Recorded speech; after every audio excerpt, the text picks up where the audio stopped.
Cristo es el todo. Por J.C. Ryle. Narrado por Tomás Sebral.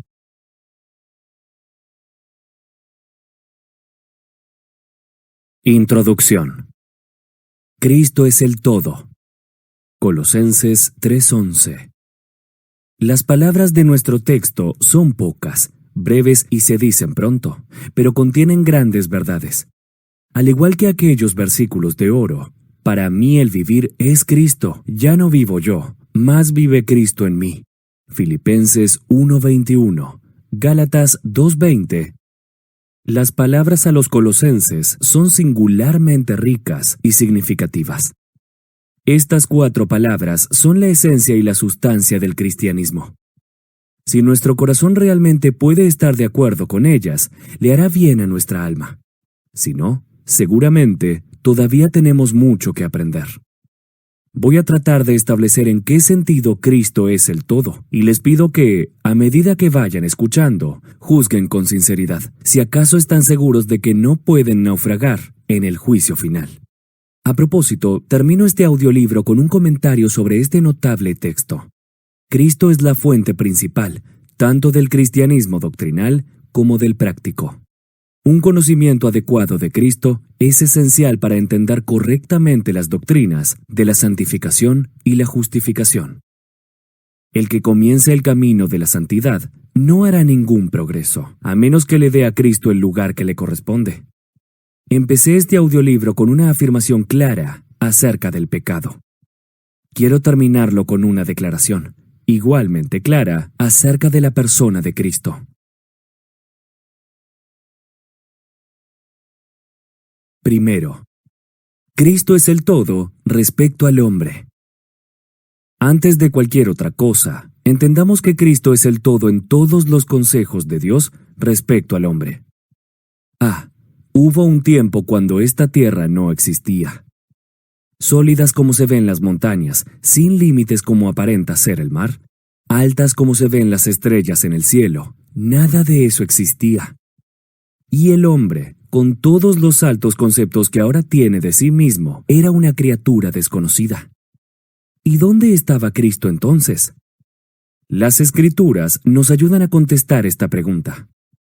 El Verbo era con Dios y era igual a Dios. Juan 1:1, Filipenses 2:6. Cristo ya era en aquel entonces el Hijo amado del Padre. Padre, glorifícame tú al lado tuyo, con aquella gloria que tuve contigo antes que el mundo fuese. Juan 17:5. Me has amado desde antes de la fundación del mundo. Juan 17:24. Eternamente tuve el principado, desde el principio, antes de la tierra. Proverbios 8:23. Incluso ya Él era el Salvador, destinado desde antes de la fundación del mundo. Primera de Pedro 1:20. Y los creyentes fueron escogidos en Él antes de la fundación del mundo. Efesios 1:4. B. Llegó un momento cuando esta tierra fue creada en su orden actual. El sol, la luna y las estrellas, el mar y la tierra y todos sus habitantes fueron llamados a ser y a ser en medio del caos y la confusión. Y por último, el hombre fue formado del polvo de la tierra. ¿Y dónde estaba Cristo entonces? Lo que dicen las Escrituras. Todas las cosas por Él fueron hechas, y sin Él nada de lo que ha sido hecho fue hecho. Juan 1:3. En Él fueron creadas todas las cosas, las que hay en los cielos y las que hay en la tierra. Colosenses 1:16. Y tú, oh Señor, en el principio fundaste la tierra, y los cielos son obra de tus manos. Hechos 1:10. Cuando formaba los cielos, allí estaba yo. Cuando trazaba el círculo sobre la faz del abismo, cuando afirmaba los cielos arriba, cuando afirmaba las fuentes del abismo, cuando ponía al mar su estatuto para que las aguas no traspasasen su mandamiento, cuando establecía los fundamentos de la tierra, con Él estaba yo ordenándolo todo, y era su delicia de día en día, teniendo solaz delante de Él en todo tiempo. Proverbios 8:27 al 30. Nos sorprende que el Señor Jesús, en su predicación, usara elementos que extraía del libro de la naturaleza? Cuando hablaba de las ovejas, los peces, los cuervos, el grano, los lirios, la higuera, la vid, se refería a las cosas que él mismo había creado. C. Llegó un día cuando el pecado entró en el mundo. Adán y Eva comieron del fruto prohibido y cayeron. Perdieron la naturaleza santa que tenían en el principio. Perdieron la amistad y el favor de Dios y se convirtieron en seres culpables, indefensos, corruptos y pecadores sin esperanza. El pecado fue desde entonces una barrera infranqueable entre ellos y su Padre Santo en el cielo. Dios tuvo que tratar con ellos de acuerdo con su pecado. Ahora no había nada delante de Adán y Eva, sino la muerte, el infierno y la ruina eterna. ¿Y dónde estaba Cristo entonces? En ese preciso momento, a nuestros temblorosos padres les fue revelada la única esperanza de salvación: Cristo Jesús. El mismo día en que desobedecieron, se les dijo refiriéndose a la simiente de la mujer: «Esta te herirá en la cabeza, y tú le herirás en el calcañar». También se les comunicó que un Salvador nacido de mujer vencería al diablo, y de esa manera ganaría una entrada a la vida eterna para el hombre pecador. Génesis 3:15. Cristo fue presentado como la verdadera luz del mundo en el mismo día de la caída del hombre, y a partir de ese día, nunca se ha dado a conocer otro nombre por el cual las almas puedan ser salvas, más que el nombre Jesús. Hechos 4:12. Por él, todas las almas salvadas han entrado en el cielo desde Adán en adelante, y sin él, nadie puede escapar de las garras del infierno. D. Llegó un momento cuando el mundo estaba sumido y hundido en una profunda ignorancia de Dios. Después de 4000 años, parece que las naciones de la tierra se han olvidado completamente del Dios que las creó. El imperio egipcio, el asirio, el persa, el griego y el romano no hicieron más que extender la superstición y la idolatría. Los poetas, historiadores y filósofos habían demostrado que, aun con todas sus facultades intelectuales, no tenían un conocimiento correcto de Dios y que el hombre, abandonado a su suerte, era totalmente corrupto. El mundo no conoció a Dios mediante la sabiduría. Primera de Corintios 1:21. Excepto por unos cuantos judíos despreciados en un rincón de la tierra, el mundo entero estaba muerto en la ignorancia y sumido en el pecado. ¿Y qué hizo Cristo entonces? Dejó la gloria que había sido suya desde toda la eternidad con el Padre y descendió al mundo para ofrecer salvación. Él tomó nuestra naturaleza y nació como hombre. Como hombre, hizo la voluntad de Dios perfectamente, cosa que todos habíamos dejado de hacer. Como hombre, sufrió en la cruz del Calvario la ira de Dios que nosotros debíamos haber sufrido. Ascendió a la gloria de Dios y se sentó a su diestra, en espera de que sus enemigos sean puestos al estrado de sus pies, y desde allí ofrece salvación a todo aquel que quiera venir a él. Intercede por todos los que creen en él y gestiona delante del Padre todo lo que tenga que ver con la salvación de las almas. Vendrá el tiempo cuando el pecado será echado fuera de este mundo. La maldad no siempre florecerá en la impunidad. Satanás no reinará para siempre. La creación un día dejará de gemir sus dolores de parto. Habrá un momento cuando todas las cosas serán restauradas. Habrá un cielo nuevo y una tierra nueva, donde morará la justicia, y la tierra será llena del conocimiento del Señor, como las aguas cubren el mar. Romanos 8:22, Hechos 3:21, Segunda de Pedro 3:13, Isaías 11:9. ¿Y dónde estará Cristo entonces? ¿Y qué hará? Cristo mismo será rey, regresará a esta tierra y hará nuevas todas las cosas. Descenderá en las nubes del cielo con poder y gran gloria, y los reinos del mundo se convertirán a él. Los paganos le serán dados por herencia y hasta el último rincón de la tierra por su posesión. Toda rodilla se doblará delante de él y toda lengua confesará que él es el Señor, para la gloria de Dios Padre. Su dominio será eterno, nunca pasará, y su reino no será destruido. Mateo 24:30, Apocalipsis 11:15, Salmos 2:8. Filipenses 2:10-11. Daniel 7:14. F. Viene el día cuando todos los hombres serán juzgados. El mar entregará a los muertos que estén en él, y lo mismo harán la muerte y el infierno con sus muertos. Todos los que duermen en la tumba despertarán y saldrán, y todo será juzgado según sus obras. Unos para vida eterna, y otros para vergüenza y confusión perpetua. Apocalipsis 20:13. Daniel 12:2. ¿Y dónde estará Cristo entonces? En el día del juicio, Cristo mismo será el juez.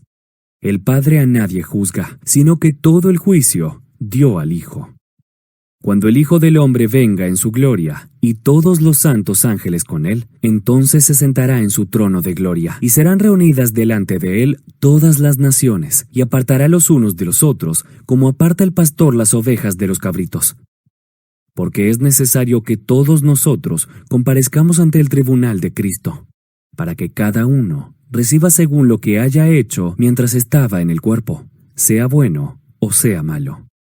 Juan 5:22, Mateo 25:31-32, Segunda de Corintios 5:10. Ahora bien, si usted que escucha este audiolibro no le da importancia a Cristo, le hago saber que difiere de Dios. Usted es de una mente y Dios es de otra.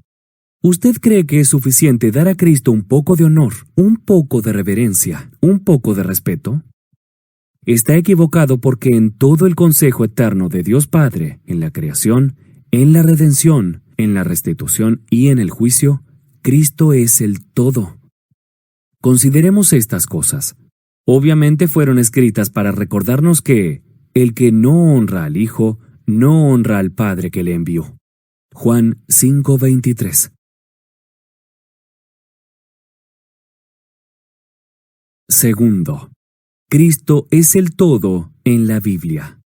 En segundo lugar, entendamos que Cristo es el todo en los libros inspirados que componen la Biblia.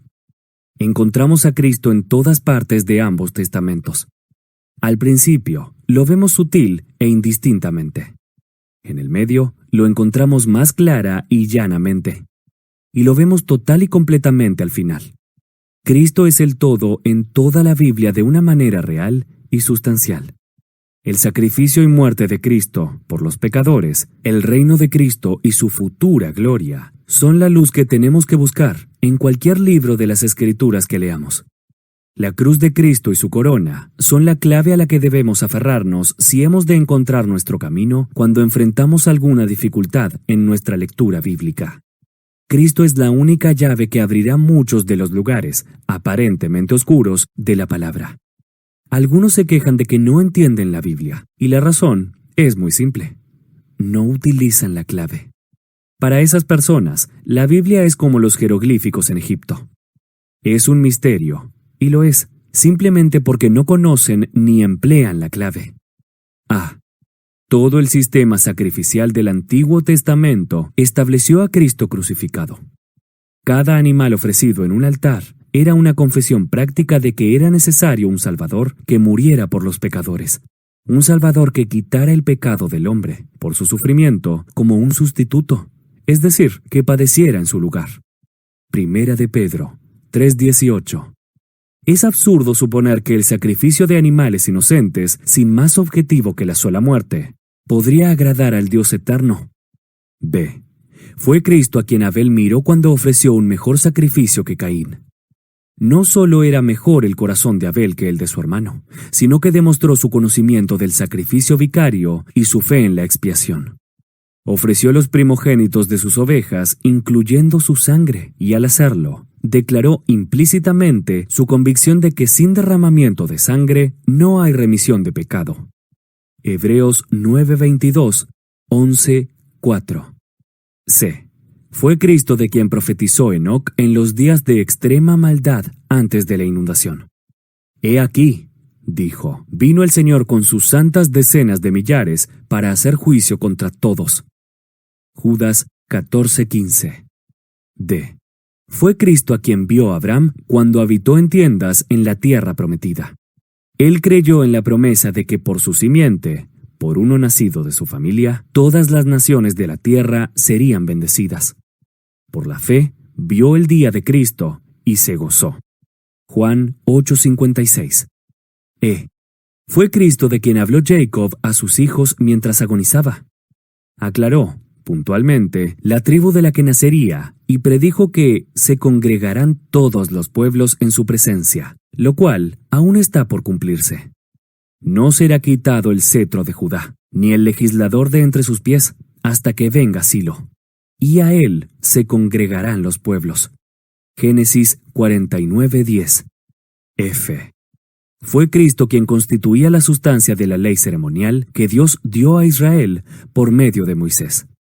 El sacrificio de la mañana y de la tarde, el derramamiento continuo de sangre, el altar, el propiciatorio, el sumo sacerdote, la Pascua, el día de la expiación y el chivo expiatorio eran imágenes, tipos y emblemas de Cristo y su obra.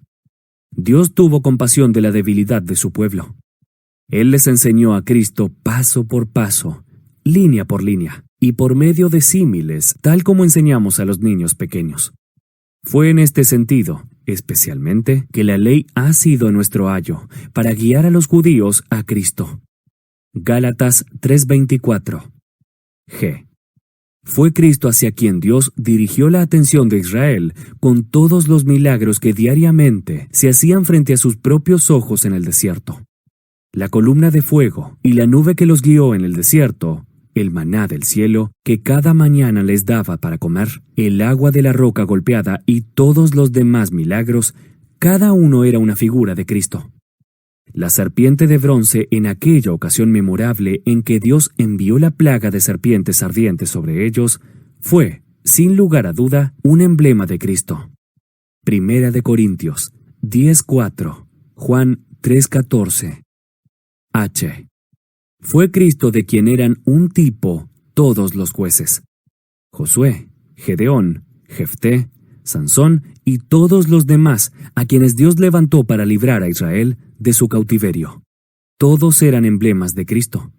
Débiles e inestables y tan deficientes como eran, fueron usados como un ejemplo de que vendrían cosas mejores en el futuro lejano. Todo tuvo la intención de recordar a las tribus que vendría un libertador superior. Y fue Cristo de quien el rey David era un tipo. Ungido y elegido cuando pocos lo honraban, cuando era despreciado y rechazado por Saúl y todas las tribus de Israel, cuando era perseguido y obligado a huir para salvar su vida. Fue un hombre que sufrió durante toda su vida y, sin embargo, fue un vencedor. En todas estas cosas, David representaba a Cristo. Fue Cristo de quien todos los profetas, desde Isaías hasta Malaquías, hablaron. Ellos vieron a Cristo como a través de un espejo, oscuramente. Primera de Corintios 13:12. Algunas veces anunciaron los sufrimientos de Cristo y otras las glorias que vendrían. Primera de Pedro 1:11. No siempre aclararon la diferencia entre la primera y la segunda venida de Cristo. Como dos velas en una línea recta, una detrás de la otra, a veces vieron ambos eventos al mismo tiempo y hablaron de ellos simultáneamente. A veces fueron movidos por el Espíritu Santo para escribir de los tiempos del Cristo crucificado y a veces de su reino en los últimos días. Pero lo cierto es que la muerte de Jesús, o Jesús reinando, es el pensamiento trascendente que siempre encontraremos en sus mentes. Es Cristo, digo enfáticamente, de quien todo el Nuevo Testamento está saturado. Los evangelios son Cristo viviendo, hablando y desplazándose entre los hombres. Los hechos son Cristo predicado, publicado y proclamado. Las epístolas son Cristo escrito, explicado y exaltado. Subrayo de nuevo, desde Mateo hasta Apocalipsis hay un nombre por encima de todos los demás, y es el nombre de Cristo. Exhorto a cada oyente de este escrito a preguntarse con frecuencia lo que la Biblia es para él. ¿Es un libro en el que ha encontrado nada más que buenos preceptos morales y buenos consejos? ¿O es una Biblia en la que usted ha encontrado a Cristo? ¿Es una Biblia en la que Cristo es el todo? Si no, se lo digo claramente. Hasta ahora, usted ha usado su Biblia con un propósito muy limitado. Es como un hombre que estudia el sistema solar y deja de lado un análisis de lo que es el Sol que, al final de cuentas, es el centro de todo. No es de extrañar si su Biblia le resulta aburrida.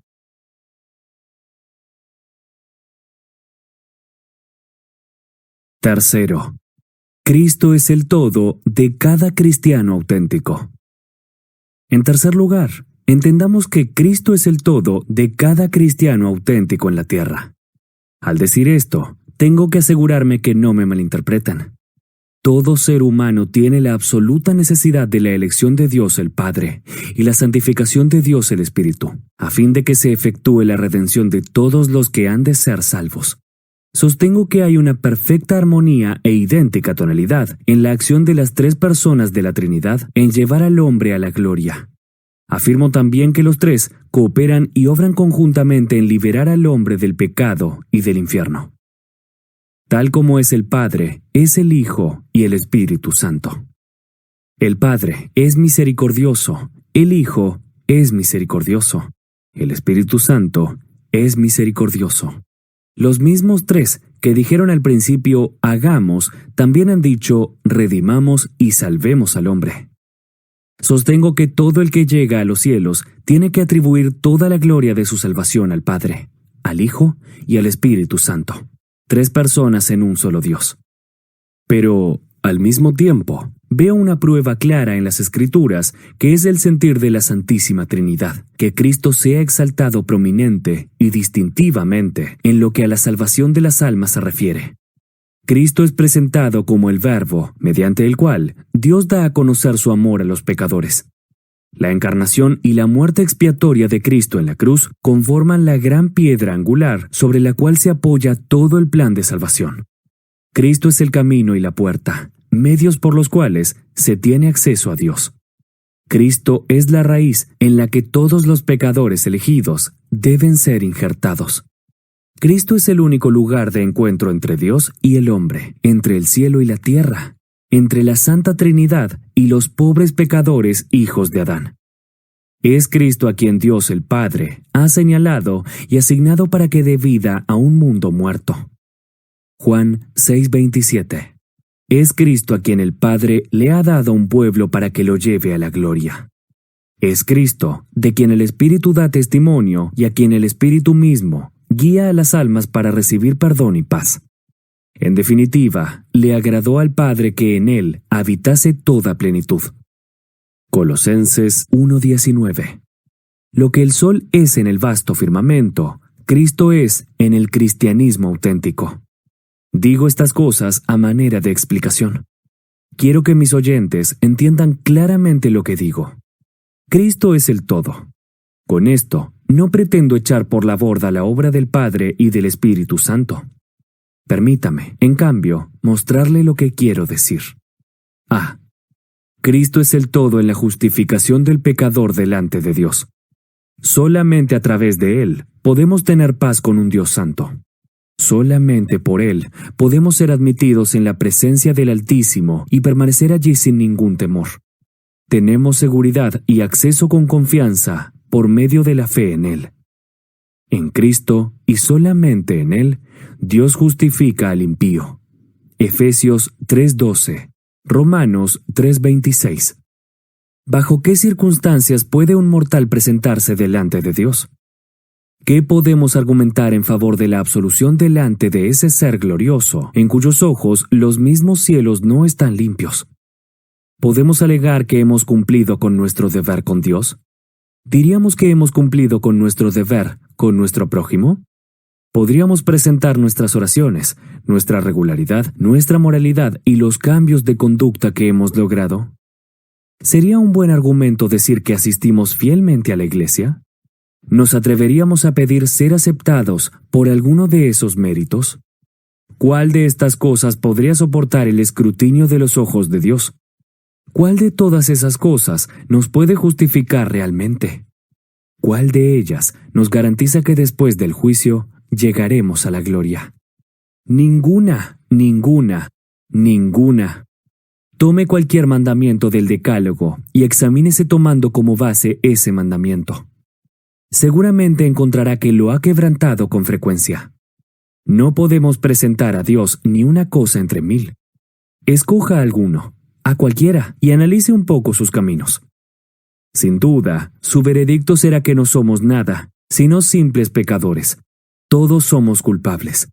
Todos merecemos el infierno y todos debemos morir. ¿Con qué podemos presentarnos ante Dios? Debemos presentarnos ante Dios en el nombre de Jesús, sin ningún otro fundamento, sin esgrimir ningún argumento que éste.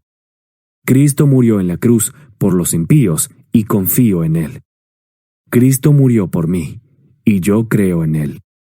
La prenda de nuestro hermano mayor, la justicia de Cristo, es el único traje que puede cubrirnos y hacernos aptos para estar en la luz del cielo sin avergonzarnos. El nombre de Jesús es el único nombre con el que tendremos la entrada directa a la gloria eterna. Si llegamos a la puerta y presentamos nuestros propios nombres, estamos perdidos. No seremos admitidos. Vamos a llamar en vano. Pero si llamamos en el nombre de Jesús, Él es el pasaporte y la contraseña para poder entrar y vivir allí eternamente. La señal de la sangre de Cristo es el único distintivo que puede salvarnos de la destrucción.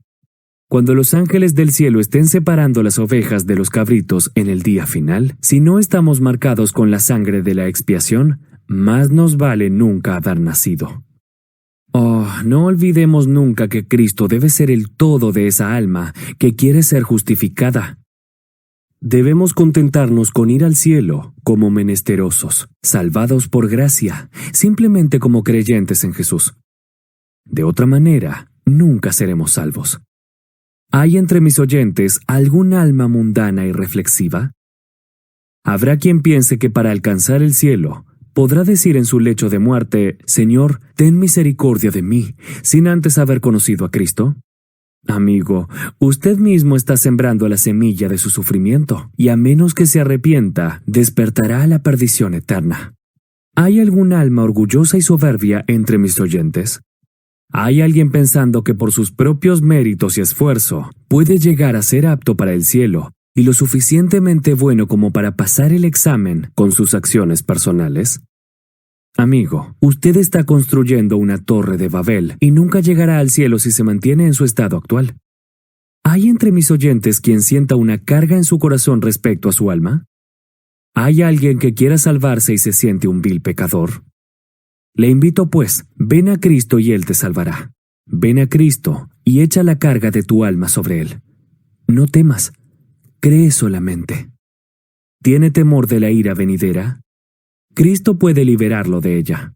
¿Siente sobre usted la maldición por haber quebrantado la ley? Cristo puede redimirle de la maldición de la ley. ¿Se siente alejado de Dios? Cristo sufrió en la cruz para lograr acercarlo a Dios. ¿Se siente impuro?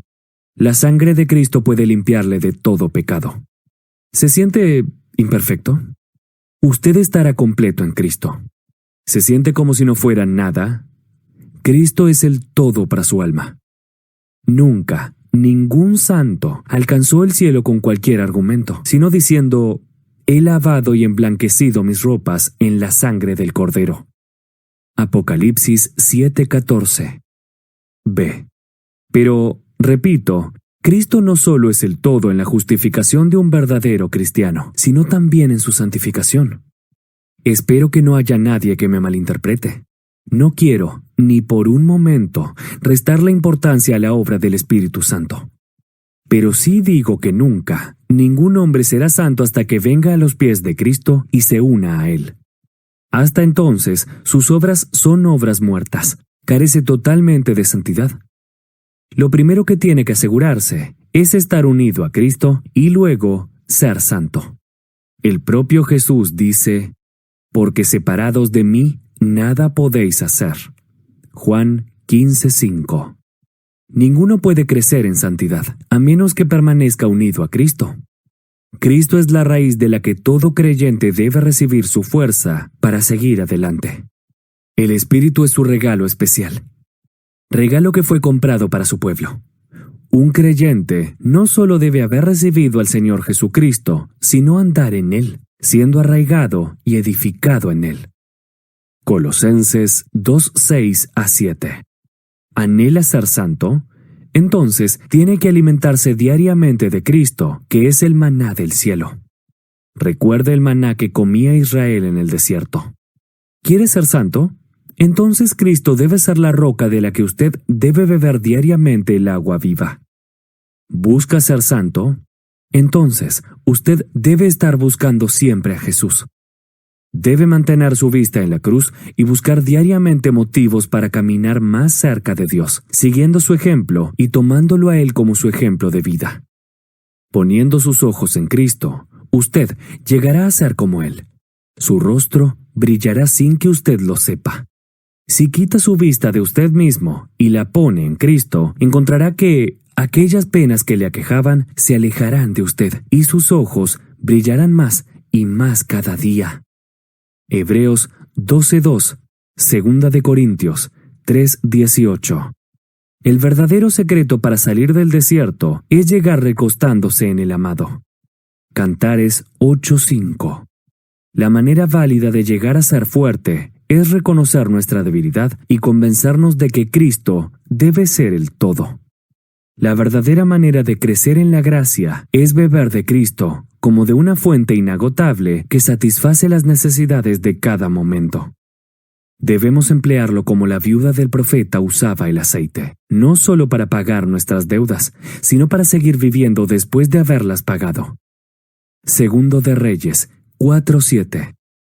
Debemos esforzarnos por ser capaces de decir: lo que ahora vivo en la carne, lo vivo en la fe del Hijo de Dios, el cual me amó y se entregó a sí mismo por mí. Gálatas 2:20. Siento lástima por aquellos que pretenden ser santos sin Cristo. Sus esfuerzos son vanos. Es como poner su dinero en una bolsa con agujeros o como vaciar agua en un colador. Se asemeja al esfuerzo de rodar una enorme piedra redonda, cuesta arriba, o construir una pared con lodo demasiado mojado. Actuar así es comenzar en el punto equivocado. Usted debe venir a Cristo primero, y Él le dará su Espíritu Santificador. Tiene que aprender a decir con Pablo: todo lo puedo en Cristo que me fortalece. Filipenses 4:13. C. Además, Cristo no solo es todo en la santificación del cristiano auténtico, sino todo en su tranquilidad en el presente. Un alma salvada tiene muchas aflicciones. Tiene un cuerpo como el de los demás seres humanos, débiles y frágiles. Tiene un corazón como los demás hombres, y muchas veces su corazón es más sensible. Tiene sufrimientos y pérdidas como los demás, y con frecuencia experimenta más pruebas que ellos. Tiene su cuota de duelos, muertes, decepciones y cruces. El alma salvada también tiene la oposición del mundo, un lugar en la vida que debe llenar en integridad. Tiene familiares no convertidos, con los que tiene que tratar con paciencia, persecuciones que soportar y una muerte que enfrentar. ¿Y quién es suficiente para estas cosas? ¿Qué es lo que capacita al creyente para encarar todo esto? Nada más que la consolación que hay en Cristo. Filipenses 2:1. En realidad, Jesús es, de hecho, el hermano que nos acompaña en la adversidad. Es un amigo más unido que un hermano, y solo Él puede consolarnos. Él es capaz de compadecerse de nuestras enfermedades porque Él mismo fue tentado en todo según nuestra semejanza.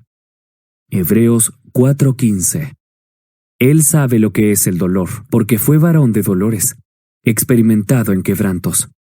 Isaías 53:3. Él sabe lo que es un cuerpo dolorido.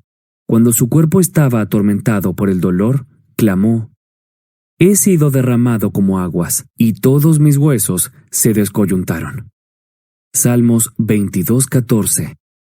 Sabe lo que son la pobreza y el cansancio, pues a menudo se fatigaba y no tenía dónde reclinar la cabeza.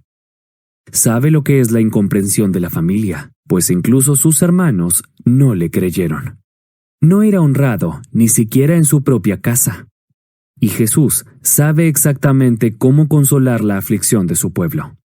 Sabe cómo derramar aceite y vino en las heridas del espíritu. Conoce la forma de llenar los vacíos de los corazones. Cómo pronunciar palabras que alivien el cansancio de los suyos. Cómo curar el corazón partido. Cómo atender al que está en el lecho del dolor. Cómo acercarse cuando le invocamos en nuestra debilidad y decir simplemente, no temas, yo soy tu salvación. Lamentaciones 3:57. Hablamos de lo reconfortante que es que alguien se conduela de nosotros. No hay compasión como la de Cristo. En todas nuestras aflicciones, Él está con nosotros. Él conoce nuestras penas. Cuando sufrimos dolor, Él se duele. Y como buen médico, no escatima ni una gota de medicina para calmar nuestro dolor. David dijo cierta vez, en la multitud de mis pensamientos dentro de mí, tus consolaciones alegraban mi alma. Salmos 94:19. Estoy seguro de que más de un creyente podría decir lo mismo. A no haber estado Jehová por nosotros, hubieran entonces pasado sobre nuestra alma las aguas impetuosas. Salmos 124:2-5. Es maravilloso cómo el creyente supera todas sus angustias. Es impresionante cómo, cuando pasa a través del fuego de la prueba y la inundación de muchas aguas, recibe consolación. ¿Cómo es posible? Simple y sencillamente es posible porque Cristo no solo es justificación y santificación, sino también consuelo. He visto sus caminos, pero le sanaré y le pastorearé y le daré consuelo a él y a sus enlutados. Isaías 57:18. A usted que quiere gozar de tranquilidad constante, lo encomiendo a Cristo. Solo en Él no hay fracaso. Los ricos se decepcionan de sus bienes. Los sabios se decepcionan de sus libros. Los cónyuges se decepcionan de sus parejas. Los padres se decepcionan de sus hijos. Los estadistas se decepcionan a pesar de que conquistan posición y poder después de mucho luchar. Al final de cuentas, descubren que tienen más problemas que placer. ¿Y qué produce la decepción? Sino enojo, intranquilidad incesante, preocupación, vanidad y aflicción de espíritu. En cambio, para la gloria de Dios, nadie jamás ha sido decepcionado estando en Cristo. D. Cristo no solo es todo consuelo para el cristiano auténtico en la actualidad. Cristo es también el todo en su esperanza del tiempo por venir. Supongo que habrá pocos hombres y mujeres que no disfrutan de la vida porque no tienen esperanza de algún tipo relacionada con sus almas. Pero las esperanzas de la gran mayoría no son más que vanas fantasías. No tienen ninguna base sólida para tener esperanza. Ningún ser humano, excepto el verdadero Hijo de Dios, puede dar una explicación razonable de la esperanza que hay en él. Es triste encontrar gentes sin esperanza. Es bíblico afirmar que, si no tienen a Cristo, no tienen esperanza ni para el presente ni para el futuro. El cristiano auténtico tiene una esperanza segura cuando mira hacia adelante. El hombre mundano no tiene ninguna. El cristiano auténtico ve la luz en la distancia. El hombre mundano no ve nada más que oscuridad. ¿Y cuál es la esperanza del cristiano auténtico? Es precisamente esta: que Jesucristo viene otra vez, viene triunfante, victorioso sobre el pecado, viene con todo su pueblo y una vez aquí, enjugará toda lágrima de los ojos de los suyos. Viene para levantar a sus santos de entre los muertos, viene para reunir a toda su familia, a fin de que estén para siempre con él. Esa es una esperanza segura. ¿En qué radica la paciencia del creyente? En que contempla la venida del Señor. Por eso, puede soportar dificultades difíciles sin murmurar. Sabe que el tiempo es corto, espera en silencio la venida del Rey. ¿Por qué enfrenta todas las cosas con calma? Porque espera el pronto regreso de su Señor. Su tesoro está en el cielo. Sus bendiciones más ricas están por venir. El mundo no es su hogar, sino una simple posada. Y estar en una posada no es estar en casa. Sabe que el que ha de venir vendrá, y no tardará. Cristo viene, y eso es suficiente. Hebreos 10:37. Esta es, de hecho, una esperanza bienaventurada. Tito 2:13. Ahora es el tiempo de aprendizaje. Luego disfrutaremos de la fiesta eterna. Ahora es tiempo de sortear las olas de un mundo problemático. Luego llegaremos a puerto seguro. Ahora es la dispersión. Entonces será el reencuentro. Ahora es el tiempo de la siembra. Luego la cosecha. Ahora es el tiempo de trabajar. Después el de recibir el pago. Ahora es la cruz. Luego la corona. La gente habla de sus expectativas y esperanzas en este mundo. Pero ninguno tiene expectativas tan sólidas como las del alma salvada. Esta puede decir: alma mía, en Dios solamente reposa, porque de Él es mi esperanza. Salmos 62:5. En todo cristianismo verdadero, Cristo es el todo. Todo en la justificación, todo en la paz y todo en la esperanza. Bienaventurado es el hijo de una madre que sabe estas verdades acerca de Cristo, y mucho más bienaventurado es si él mismo también lo siente.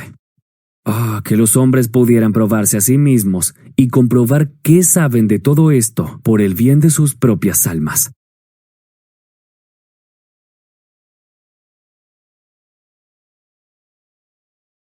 Cuarto, Cristo será todo en el cielo. Añadiré una cosa más, y con esto habré terminado. Reflexionemos para entender bien que Cristo será el todo en el cielo.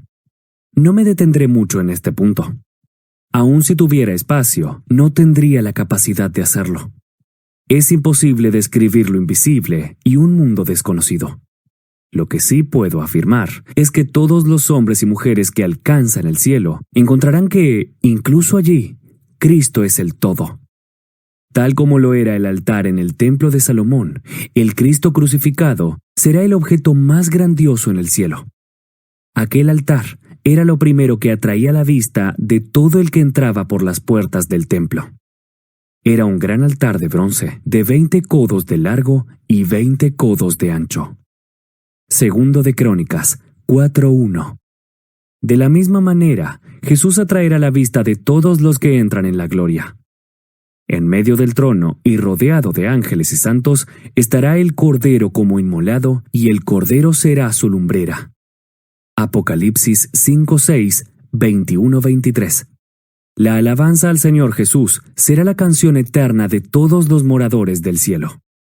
En medio del trono y rodeado de ángeles y santos, le adorarán, exclamando a una voz: el Cordero que fue inmolado es digno. Al que está sentado en el trono y al Cordero sea la alabanza, la honra, la gloria y el poder por los siglos de los siglos.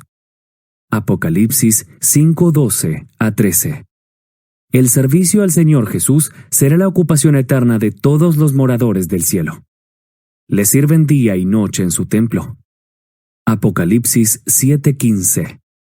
Qué satisfacción da pensar que, por fin, podremos servir al Cordero sin distracciones y trabajar para Él sin cansancio. La presencia de Cristo mismo será de un gozo perpetuo para los moradores del cielo. Veremos su rostro y escucharemos su voz. Hablaremos con Él como se hablan los amigos. Apocalipsis 22:4.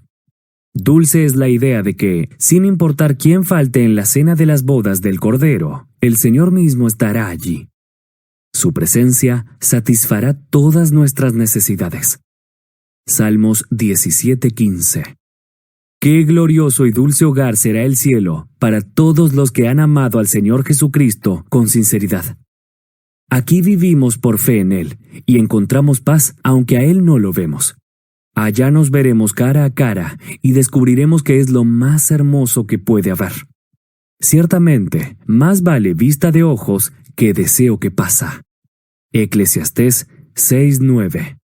Pero lamentablemente, muchos de los que hablan de ir al cielo, cuando mueren, resultan no ser aptos para hacerlo porque no tienen fe salvadora ni ninguna relación real con Cristo. ¿Usted no honra a Cristo aquí? ¿Usted no tiene comunión con Él? ¿Usted no lo ama? Entonces, ¿qué podría hacer en el cielo? No sería un lugar para usted. El gozo de la gloria no sería gloria para usted. La felicidad de los salvos no sería una bendición que usted podría compartir. El servicio que los santos brindan a Cristo les sería tedioso y una carga para su corazón. Oh, arrepiéntase y cambie antes de que sea demasiado tarde. Confío en que he mostrado cuán profundos son los cimientos de esa pequeña expresión. Cristo es el todo.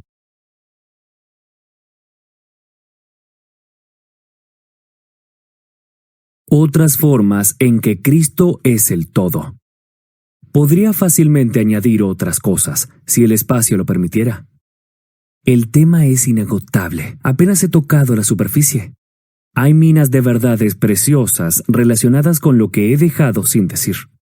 Podría mostrar cómo Cristo debe ser el todo en toda iglesia visible. Los espléndidos edificios, los numerosos servicios religiosos, las hermosas ceremonias y las multitudes de pastores ordenados no son nada ante los ojos de Dios, si el Señor Jesús mismo no es honrado, magnificado y exaltado en todos sus oficios. La iglesia en que Cristo no es el todo, no es más que un cuerpo muerto. Podría mostrar cómo Cristo debe ser el todo en todo ministerio cristiano. La gran obra que los pastores ordenados tienen la intención de hacer es exaltar a Cristo. Debemos ser como el asta en que se colgó la serpiente de bronce en el desierto. Somos útiles en la medida en que exaltamos al gran objeto de nuestra fe, y útiles en esa medida solamente. Debemos ser embajadores para llevar las buenas nuevas del Hijo del Rey a un mundo rebelde. Pero si solo les enseñamos a los hombres a pensar más en nosotros y nuestros oficios que acerca de Él, no somos dignos de ocupar ese oficio. El Espíritu nunca honrará al ministerio que no da testimonio de Cristo, que no hace que Cristo sea el todo.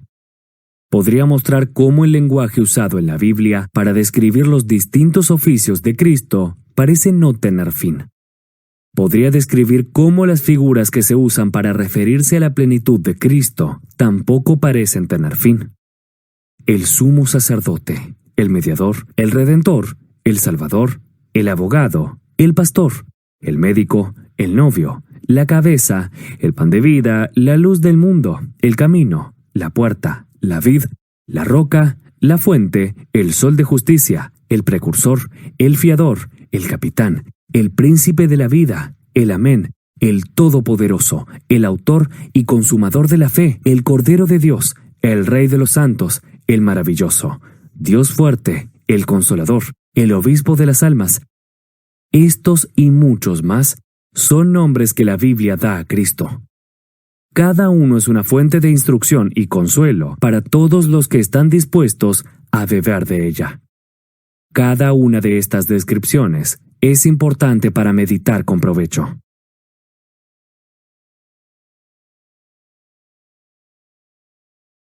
Conclusiones prácticas. Confío en que he dicho lo suficiente como para arrojar luz sobre el punto que quiero dejar claro en la mente de todo el que escucha estas líneas. Confío en que he dicho lo suficiente como para mostrar la inmensa importancia de las conclusiones prácticas con las que ahora termino el capítulo. 1. Absoluta inutilidad de una religión sin Cristo. ¿Es Cristo el todo? Entonces aprendamos acerca de la absoluta inutilidad de una religión sin Cristo. Hay demasiados hombres y mujeres bautizados que prácticamente no saben absolutamente nada acerca de Cristo. Su religión consiste en unas pocas nociones vagas y expresiones vacías. Confían en que no son peores que otros, ofrendan a su iglesia, tratan de cumplir con su deber, no le hacen mal a nadie. Confían en que Dios será misericordioso con ellos. Tienen la esperanza de que el Todopoderoso perdonará sus pecados y los llevará al cielo cuando mueran. En eso consiste la totalidad de su religión. Pero, ¿qué saben estas personas acerca de Cristo en la práctica? Nada, nada en absoluto. ¿Qué conocimiento empírico tienen de sus oficios y su obra, su sangre, su justicia, su mediación, su sacerdocio o su intercesión? Ninguno, ninguno en absoluto. Pregúnteles acerca de una fe salvadora. Pregúnteles acerca de nacer de nuevo del Espíritu y pregúnteles acerca de ser santificados en Cristo Jesús. ¿Qué respuesta recibirá? Para ellos, usted es una persona cruel. Les ha hecho preguntas bíblicas simples, pero ellos no saben más acerca de ellas experimentalmente que un budista o un maometano. Y sin embargo, esta es la religión de cientos y miles de personas en todo el mundo que se denominan cristianos. Si algún oyente de este trabajo cabe en esta descripción, le advierto claramente que tal cristianismo nunca lo llevará al cielo.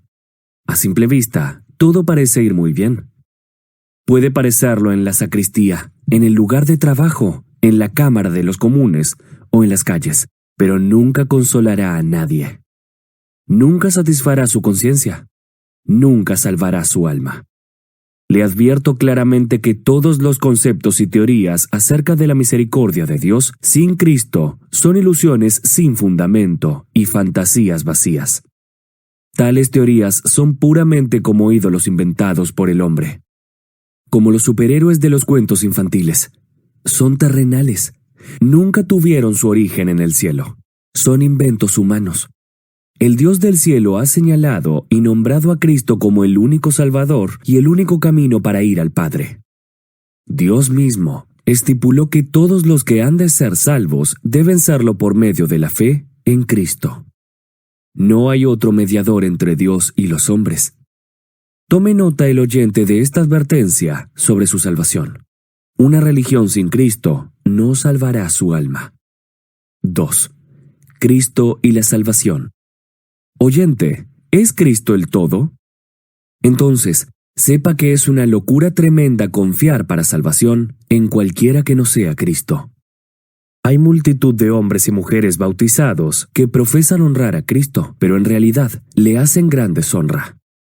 Dan a Cristo un lugar determinado en sus creencias, pero no el que Dios le asignó.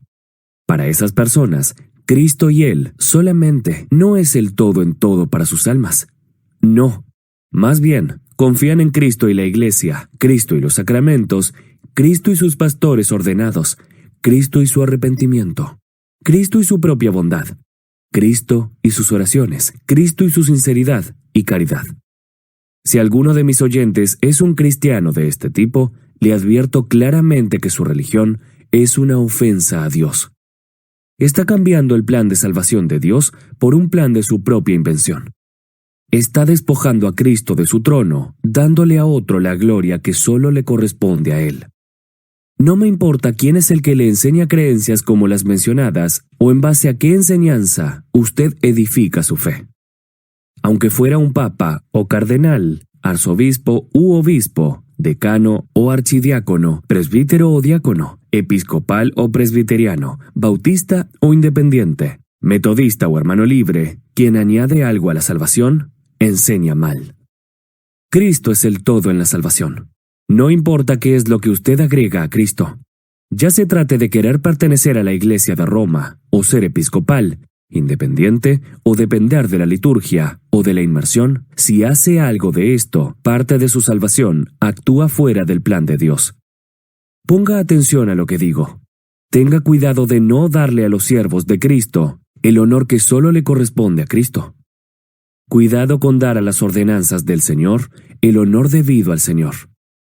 Tenga cuidado cuando confía el descanso de su alma a otra cosa que no es Cristo. Confíe solamente en Cristo. 3. Cristo como Señor y Salvador. Vuelvo a preguntar, ¿es Cristo el todo?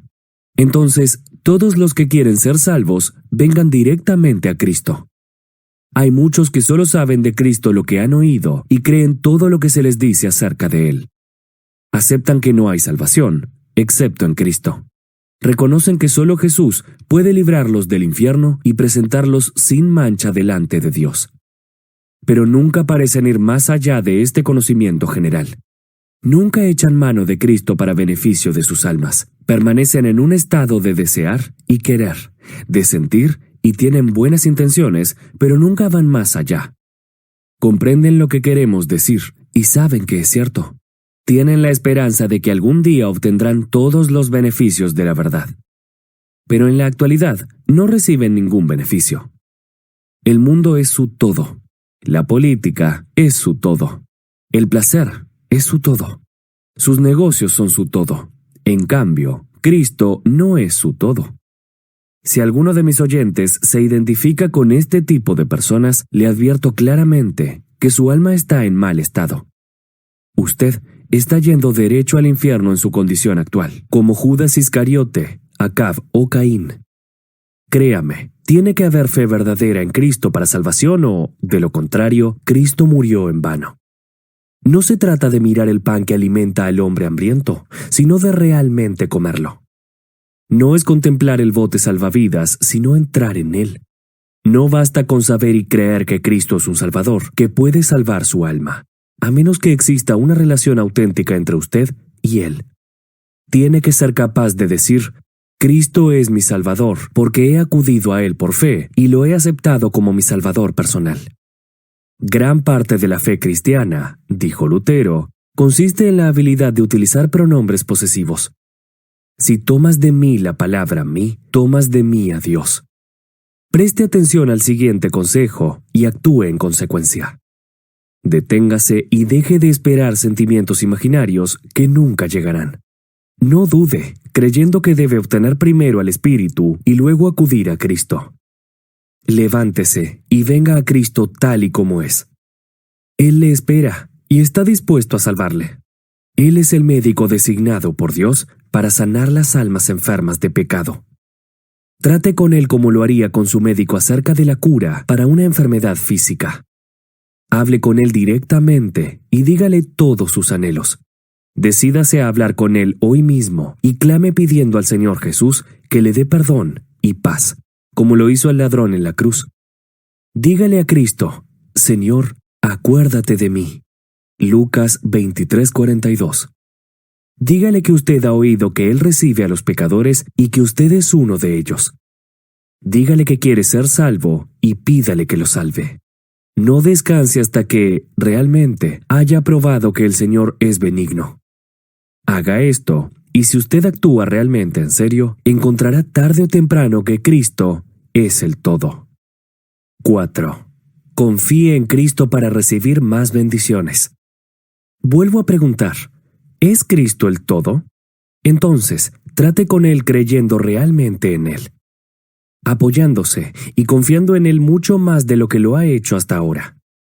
Desafortunadamente, hay muchos hijos de Dios que viven sin gozar de todos sus privilegios.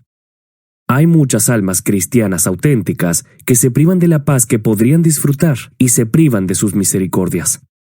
Hay muchos que tienen fe, la obra del Espíritu Santo en sus corazones, o a Cristo, pero sin sentirlo, sin que sea parte de sus sentimientos y por ello no alcanzan la plenitud del Evangelio de paz. Hay muchos que progresan poco en su búsqueda de la santidad y brillan con una luz muy tenue. ¿Y a qué se debe todo esto? Simplemente a que de cada 20 personas, 19 no dejan que Cristo sea el todo en todo. Quiero hacer un llamamiento a cada creyente. Le ruego por su propio bien que se asegure de que Cristo sea realmente su todo en todo. Renuncia a todo lo que tiene, a sus propias ideas, sus prejuicios, su egoísmo y todos los demás estorbos para que Cristo sea el todo en todo. Ver Mateo 16:24, Lucas 14:33. ¿Tiene fe? Es una bendición inestimable. Bienaventurado el que está dispuesto y ansioso por confiar en Jesús. Pero asegúrese de que su fe no ocupe el lugar de Cristo. No descanse en su propia fe, sino en Cristo. ¿Ha obrado el Espíritu en su alma? Gracias a Dios por ello. Es una obra que jamás puede ser desechada. Pero, cuidado, no sea que sin darse cuenta esté haciendo un Cristo de la obra del Espíritu. No dependa de la obra del Espíritu para su salvación, sino de la obra de Cristo. ¿Tiene sentimientos interiores de fe y experiencia de la gracia? Gracias a Dios por ello. Hay miles de personas que no tienen más sentimiento espiritual que un gato o un perro. Pero tenga cuidado, no sea que haga un Cristo de sus sentimientos y sensaciones. Estos no son cosas seguras porque dependen de nuestro estado de ánimo, nuestro entorno y nuestras circunstancias externas. Descanse solo en Cristo. Aprenda, le suplico, a parecerse cada vez más al gran objeto de su fe, Jesucristo, y a mantener sus ojos en Él. Haciendo esto, descubrirá que va creciendo en la fe y todas las demás gracias, aunque el crecimiento puede ser imperceptible en el momento. El arquero habilidoso que quiere exhibir su destreza no mira la flecha, sino el blanco. Me temo que, por desgracia, hay todavía una gran dosis de orgullo e incredulidad arraigada en el corazón de muchos creyentes. Pocos parecen darse cuenta de lo mucho que necesitan un Salvador. Al parecer, son pocos los que entienden cuánto le deben. Pocos parecen comprender cuánto lo necesitan cada día. Pocos son los que saben lo sencilla que es la fe de un niño, y por ende, no pueden confiarle sus almas. Pocos parecen tener conciencia de cuánto les ama el Señor y lo dispuesto que está a ayudar a los pobres y a los débiles. Y pocos, consecuentemente, conocen la paz y la alegría, la fuerza y el poder para vivir la vida santa que se encuentra en Cristo. Oyente, si su conciencia le dice que es culpable, cambie de rumbo, cámbielo y aprenda a confiar más en Cristo. A los médicos les encanta ver a los pacientes que vienen a consultarlos. Su consultorio es para recibir a los enfermos y, si es posible, sanarlos de su enfermedad. Al abogado defensor le encanta desempeñar su vocación. El esposo es feliz cuando su esposa confía en él y reconoce su papel como cabeza del hogar. Se deleita en atenderla y promover su comodidad. Y a Cristo le encanta que su pueblo se apoye en él, que descanse en él, que recurra a él y que permanezca en él. Aprendamos y esforcémonos por vivir cada vez más unidos a Cristo. Vivamos en Cristo. Vivamos a Cristo, vivamos con Cristo, vivamos para Cristo. Solo así demostraremos que tenemos plena conciencia de que Cristo es el todo. Al hacerlo, sentiremos una gran paz y alcanzaremos más de esa santidad, sin la cual nadie verá al Señor. Hebreos 12:14